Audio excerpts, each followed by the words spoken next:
Le Premier ministre a présidé ce matin à Dakar l'atelier régional de capitalisation de l'expérience du programme d'urgence de développement communautaire. 18 pays africains participent à cette rencontre. L'objectif est de protéger le savoir-faire de cette politique d'émergence locale partout où le besoin se fera sentir sur le continent.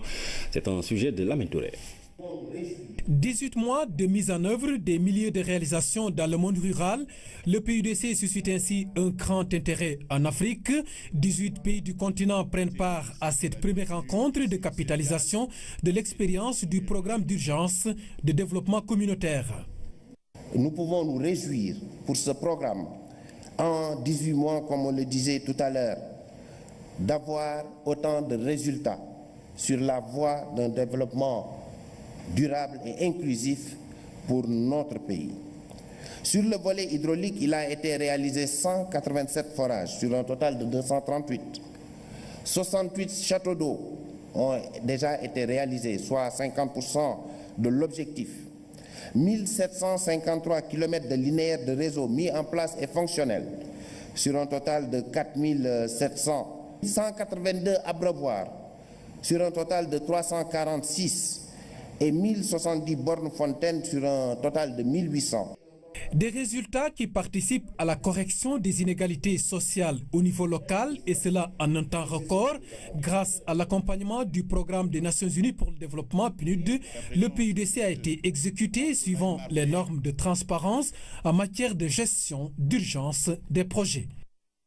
Notre accompagnement a porté sur la mise en place d'un système de gestion basé sur les procédures d'urgence, tout en respectant religieusement l'impératif de transparence, d'efficience et d'efficacité. Par ailleurs, le réseautage du PNUD au niveau mondial a facilité les échanges d'expériences et le partage de connaissances, ainsi que les achats avec de bons rapports qualité-prix au niveau international. Cet atelier de dimension régionale s'inscrit dans l'ouverture d'esprit du Sénégal dans le domaine de ses politiques de développement. En favorisant la tenue de cette rencontre, l'État veut insuffler une nouvelle dynamique harmonisée de lutte contre les inégalités sociales dans le monde rural en Afrique.